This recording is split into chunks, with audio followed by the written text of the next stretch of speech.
मित्रांनो सर्वांना नमस्कार. डीएम रियालिटी चेक या आपल्या यूट्यूब चॅनलमध्ये तुमचं स्वागत करतो.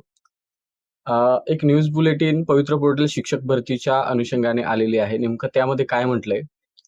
तर त्यामध्ये अ, 7 तारखेपर्यंत जे प्रेफरन्सेस अभियोग्यताधारकांनी लॉक केलेले आहेत, ते डिलीट करून त्या ठिकाणी पवित्र पोर्टलमध्ये काही तत्वतः बदल झालेले आहेत आणि म्हणून ते डिलीट करायला सांगितलेले आहेत आणि ते प्रेफरन्सेस पुन्हा जनरेट करायला सांगितलेले आहेत.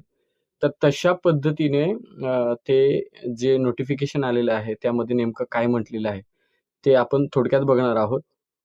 तुम्ही चॅनलला नवीन असाल तर सबस्क्राईब करा. मित्रांनो, 7 तारखेचं हे नोटिफिकेशन आहे.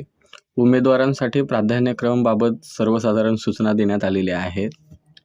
यामध्ये सुरुवातीची जी मेन सूचना आहे तीच अत्यंत महत्त्वाची अशी आहे, ज्यामध्ये त्यांनी मेन्शन केलंय की जिल्हा परिषद कोल्हापूर, जिल्हा परिषद सांगली म्हणजे कोल्हापूरची जाहिरात आणि सांगलीची जाहिरात, त्यानंतर जिल्हा परिषद रत्नागिरी या व्यवस्थापनांच्या जाहिरातीमध्ये बदल झालेला आहे आणि त्यामुळे दिनांक 7/8/2026 रोजी 11 पर्यंत जनरेट केलेल्या प्राधान्यक्रमांमध्ये बदल होऊ शकतो आणि त्यामुळे अशा उमेदवारांनी प्राधान्यक्रम लॉक करण्यापूर्वी प्राधान्यक्रम पुन्हा जनरेट करून लॉक करण्याची दक्षता घ्यावी. म्हणजे तुम्हाला वाटलं तर तुम्ही बदल करू शकता. कोल्हापूर जिल्हा परिषद, त्यानंतर सांगली जिल्हा परिषद आणि रत्नागिरी जिल्हा परिषद या 3 जिल्हा परिषदांनी तेथील जे नियुक्ती प्राधिकारी सीओ आहेत त्यांनी काय केलेलं आहे, बदल झालेला आहे जाहिरातीतील पदांमध्ये त्याबाबत कळवलेलं आहे आणि म्हणून त्या ठिकाणी पवित्र पोर्टलच्या माध्यमातून सूचना देण्यात आलेल्या आहेत की तुम्ही 7 तारखेपर्यंत 6 आणि 7 या 2 दिवसामध्ये जर तुम्ही प्रेफरन्सेस जनरेट करून लॉक केले असतील तर ते तुम्ही पुन्हा एकदा डिलीट करून जनरेट करून पुन्हा लॉक करण्याची दक्षता घ्या, असं त्यांचं म्हणणं आहे.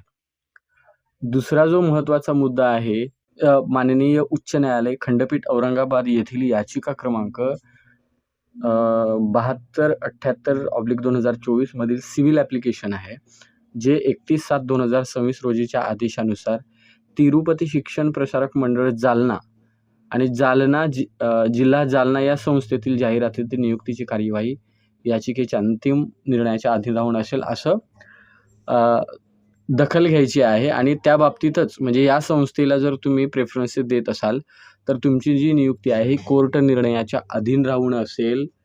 पुढे कोर्टाचा निर्णय बदलल्यास त्या बाबतीमध्ये तसं कळवण्यात यावं अशा पद्धतीचं हे म्हणणं आहे आणि सदर संस्थेचे प्राधान्यक्रम करणाऱ्या अभियोग्यताधारकांनी उमेदवारांनी याची नोंद घ्यायची आहे.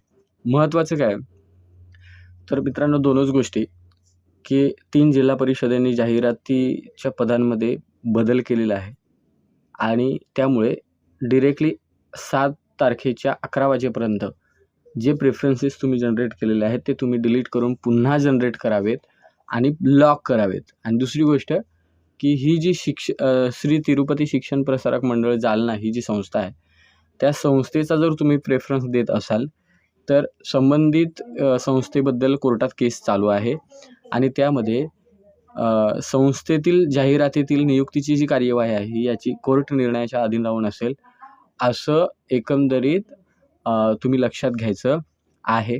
दुसरी गोष्ट मित्रांनो, साईट खूप स्लो आहे, त्यामुळे खूप घाई करू नका. बरेच जणांचं म्हणणं आहे की सर आम्हाला प्रेफरन्सेस दिसत नाहीत. तर तुम्ही स्वतःचं पहिल्यांदा स्वप्रमाणपत्र जे भरलेलं आहे ते एकंदरीत तुम्ही लक्षात घ्या, कारण बरेच जण स्वप्रमाणपत्रामध्ये जी काही माहिती देतात त्या बेसिसवरतीच, म्हणजे स्वप्रमाणपत्र भरत असताना जी काही व्यावसायिक पात्रता असेल, शैक्षणिक पात्रता असेल, ती जी तुम्ही देताय त्या बेसिसवरच तुम्हाला या ठिकाणी प्रेफरन्सेस आलेले आहेत तेच जनरेट होतात. जर तुम्ही काही त्यामध्ये बदल केला असेल, काही चुकून वेगळा विषय टाकला असेल तर त्या पद्धतीने तुम्हाला अपेक्षित असलेले प्रेफरन्स मात्र येत नाही. ही एक गोष्ट तुम्ही लक्षात घ्या. आता म्हणत असाल की माझं त्यावेळेस स्वप्रमाणपत्र भरत असताना मात्र माझं क्वालिफिकेशन असं होतं, ते तसं झालं, तर आता काय बदल करता येत नाही. दुसरी गोष्ट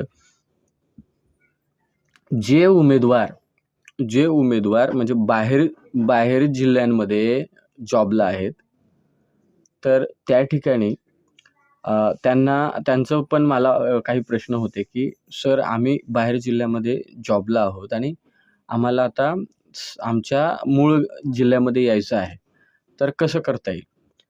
तर मित्रांनो, जर तुमच्या मूळ जिल्ह्यामध्ये जर जागा असतील आणि जर तुमच्या मूळ जिल्ह्यामध्ये यायचं असेल, तर पवित्र पोर्टलने जी एक फ्रेश नोट काढलेली आहे, त्यामध्ये मेन्शन केलेलं आहे. मागील भरतीमध्ये आणि आताच्या भरतीमध्ये त्याच्यात काय फरक आहे ते तुम्हाला सांगतो. या भरतीमध्ये असं म्हटलेलं आहे, की जर तुम्ही प्रेफरन्सेस दिले आणि तुमचा समजा एक्झाम्पल आपण पकडू, की मी 10 प्रेफरन्सेस दिले आणि या 10 प्रेफरन्सेसमध्ये मला समजा पुण्याच्या जिल्हा परिषदेमध्ये माझा नंबर लागला आणि एकदा माझी त्या ठिकाणी निवड झाली, की पुन्हा मला दुसऱ्या कन्व्हर्ट राउंडमध्ये किंवा दुसऱ्या टप्प्यामध्ये संधी मिळणार नाही. या मागील 2 ज्या भरत्या झाल्या त्यामध्ये तुम्हाला संधी मिळायची. म्हणजे तुम्ही जर त्या ठिकाणी नंबर लागला आणि तुमचा जिल्हा लांब असेल तो नियुक्ती झालेला आणि तुम्हाला जायचं नसेल, तर तुम्ही त्या ठिकाणी जात नव्हतात आणि ज्यावेळेस कन्व्हर्ट राउंड किंवा दुसरा टप्पा सुरू होतो, त्यावेळेस तुम्हाला प्रेफरन्सेस यायचे आणि तुम्ही जनरेट करून तुम्हाला जवळचा जिल्हा मिळायचा. तर आता प्रेफरन्सेस देताना ही सुद्धा काळजी घेणं फार गरजेचं आहे. सांगायचं तात्पर्य एवढं आहे, की जर तुम्ही जाणार नसाल त्या जिल्ह्यांमध्ये, तर प्रेफरन्सेस देण्यात काही अर्थ नाही. कारण आता तुमच्या जिल्ह्यामध्ये ज्या जाहिराती आहेत, त्या जाहिरातीमध्ये जे समांतर आरक्षण आहे, माजी सैनिक, प्रकल्पग्रस्त, भूकंपग्रस्त किंवा इतर जे आहे, त्यामध्ये बरेचसे उमेदवार मिळत नाहीत आणि त्यामुळे ते उमेदवार न मिळाल्यामुळे त्या जागा कन्व्हर्ट होतात आणि पुन्हा त्या ठिकाणी जो टप्पा होतो, दुसरा टप्पा, त्यामध्ये तुम्हाला मात्र संधी मिळणार नाही. कारण तुम्ही इतर जिल्ह्यांमध्ये तुमची निवड ऑलरेडी झालेली असेल आणि म्हणून मग तुमच्या जिल्ह्यामध्ये तुम्हाला लागणं सुद्धा अवघड होऊन बसेल. तर ही एक काळजी मात्र घ्यायची आहे. तुम्हाला जर ठरवलं असेल, की मी माझा जिल्हा आणि समोरचे 3 जिल्हे हे सोडून मी दुसऱ्या जिल्ह्यात जाऊ शकत नाही, तर त्या ठिकाणी तुम्ही प्रेफरन्सेस जे द्यायचे आहेत ते तुम्ही टाळलेले बरे राहतील. एक दुसरी गोष्ट, जर तुम्हाला जायचंच आहे, की मला कुठेही जॉब लागला तरी मी जाऊ शकतो, तर तुम्ही देऊ शकता तो ॲज यू विश, तुमची चॉईस आहे, तुम्ही त्या ठिकाणी जाऊ शकता.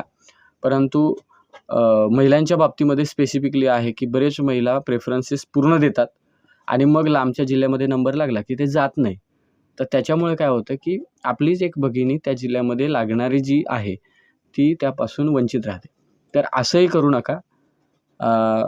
तर आजच्या या व्हिडिओमध्ये महत्त्वाचं तेच आहे, की तुम्ही व्यवस्थित प्रेफरन्सेस द्या आणि ते प्रेफरन्सेस लॉक करा. तुम्हाला हा व्हिडिओ आवडला असेल तर नक्की लाईक करा, जास्तीत जास्त शेअर करा. जाता एक त्या ठिकाणी सूचना पण आहे, की बरेच जण मला कॉल करतायत. कॉल रिसीव्ह होत नाही आहे कारण आमच्या गावाकडे टेक्निकल इश्यू पण आहे नेटवर्कच्या बाबतीमध्ये. तुम्ही मला WhatsAppला मेसेज करा. माझा नंबर मी ऑलरेडी टाकलेला आहे आपल्या त्या ठिकाणी YouTubeच्या आपल्या जे डिस्क्रिप्शन आहे त्यामध्ये मी ऑलरेडी टाकलेलं आहे. तुम्ही जाऊन मला WhatsAppला मेसेज करा किंवा मी आपल्या आत्ताच्या व्हिडिओच्या लिंकमध्ये माझा मोबाईल नंबर जो आहे WhatsApp, तुम्ही WhatsApp करा, म्हणजे तुम्हाला मी रिप्लाय जरूर देईन. आणि जर काही मेजर असेल तर मी 100% तुम्हाला कॉल करेल. आपण थांबूया. जोहार, जय संविधान.